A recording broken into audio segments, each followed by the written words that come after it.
Good, thank you. Give us a bit of an insight then into the camp. How is everything after the first 2 weeks and a week off? Are you sort of bouncing around the place, everyone full of confidence, having got 2 wins under your belt now?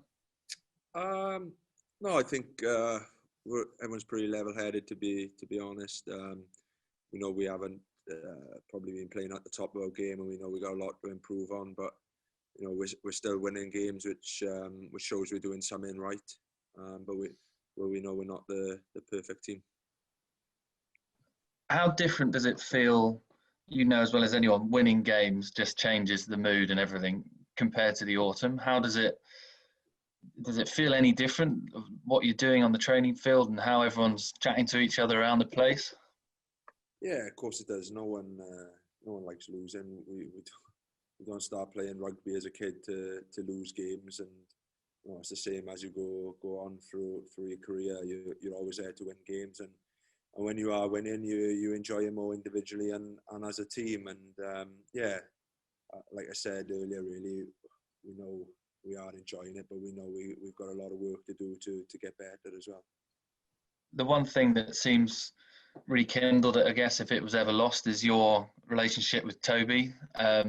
On fire, it seems, with you guys playing together and linking up nicely. Just talk to us about how much you appreciate the work that he's done to get back to where he is at the moment, having had those injury problems and stuff like that, if you can. Yeah, no, he's world class, really. He's just have a bit of fun, I guess, when we're out there. Just whoever's in the back row is kind of a position which you kind of enjoy and gel together. And yeah, like you said, he's had a tough time with injuries, but it shows the type of character that he is to keep on fighting. And those injuries he had as well have been nasty ones, and never seems to knock him down. Some people would probably go into shell and be disappointed and go a bit mad with themselves, where he's just the quiet guy that kind of just gets on with it and keeps working hard. Do you think he's adding things? He's getting better than he has been before? Oh yeah, I think he's always the same, trying to work on his extras and stuff after every training session.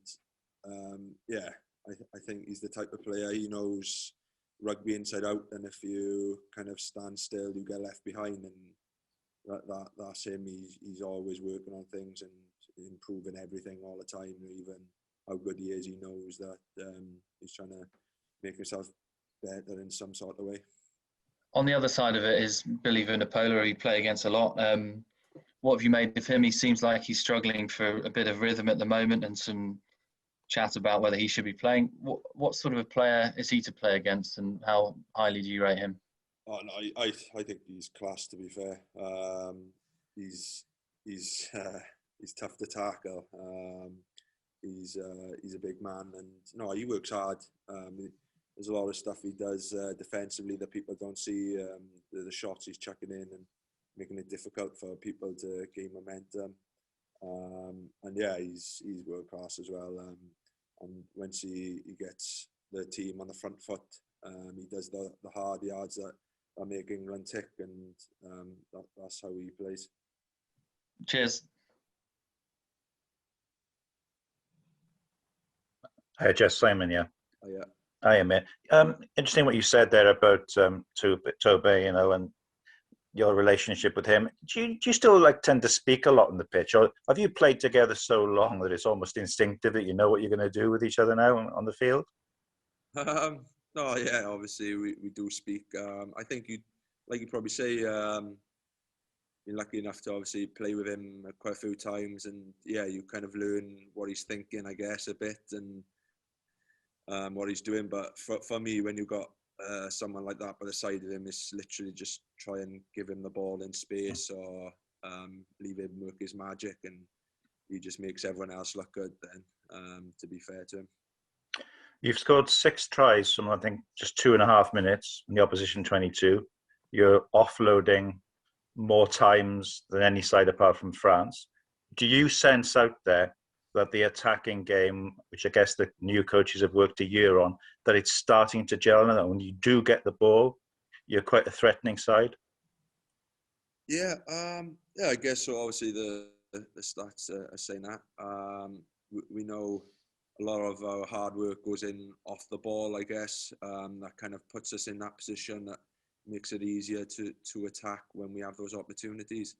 Like you say, Steve has done a lot of work to obviously put this structure in place and the way he wants the boys to play and express themselves. And I think the boys are enjoying themselves when they do win it, and that makes it a lot easier as well. Cheers, Justin. Have a good one on the weekend. Good luck. Cheers. Hi, Justin. When you've got a situation like on Friday night where Toby and Lewis are playing against each other in the Premiership, do you watch that game, or are you just waiting for updates to see if they've come through? No, I did watch it. Yeah, it's just because Luke supports Gloucester, so it's nice to see him get frustrated, really. But no, it was you do watch it, especially the derby games and stuff like that. But obviously, like you say, you don't want anyone getting injured, whether it's in the Six Nations or just in normal season. It's not a nice thing to see, whether it's your teammate or the opposition. It's not a nice part of our game, unfortunately. Just on Lewis, he's obviously having a great tournament so far. Just what's your assessment of him as a young player coming through?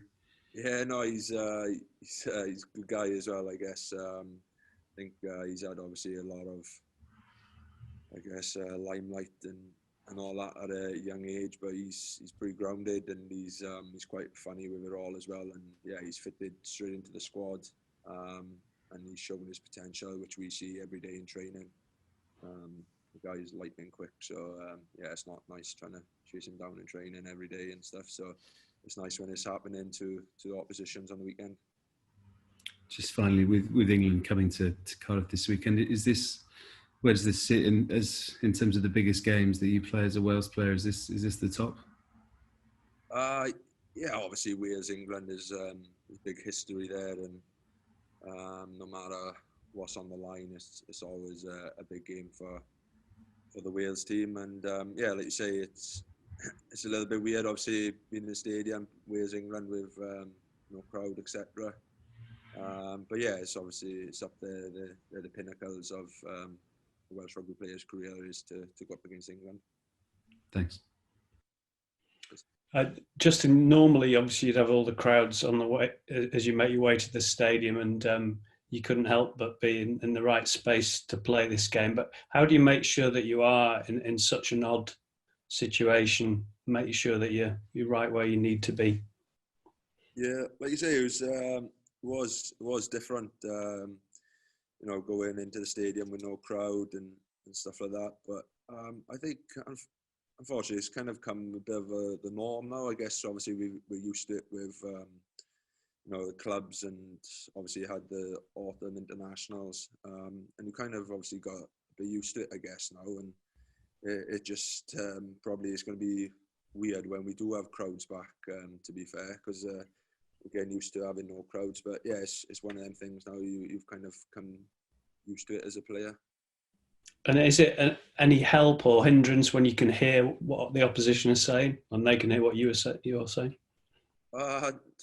Not really, to be fair. I guess it helps you. I guess, you know, line out time, or, you know, certain time where you need to listen to calls and you haven't got the fans screaming and stuff.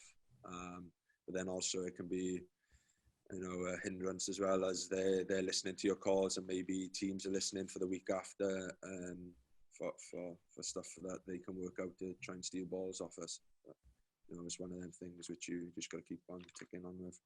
So if you had to change your calls, continually update them during the championship? Not so much just because of that reason, but as a line-out, you can't stand still. You know, all the analysis that goes into the game these days, you've always got to keep doing little things to keep improving. Otherwise, you get found out. Thank you. Hi, Justin. It's Alex here. You mentioned that Louis has been quite grounded since Scotland. I mean, and you said he's been quite funny with it. What do you mean by that? What's he like around the camp? Just his character, I guess. You know, he's starting to come out of his shell a bit now, and obviously the boys are starting to get to know him. And no, he's just a good kid to have a chat to, and you know, he gets a bit of stick, but he gives it back as well, should we say? So no, just his personality. As senior players, have you had to sort of talk to him? Because, you know, a young player who's done what he's done in the last 2 games, I guess it would only be natural if he got maybe a little bit carried away or something like that. No, to be fair, well, I'm not sure if any of the senior boys have, but he's seems like a pretty grounded kid, and you know, he knows that he's got to work hard to keep on getting better as well, because like I said earlier, he don't want to stand still, and for him, you know, he just wants to keep scoring tries. So yeah, no, we don't want to hold him back in any way possible either. Just lastly from me, do you feel like you're going into this game sort of the most confident you've been since Wayne's taken over from Warren?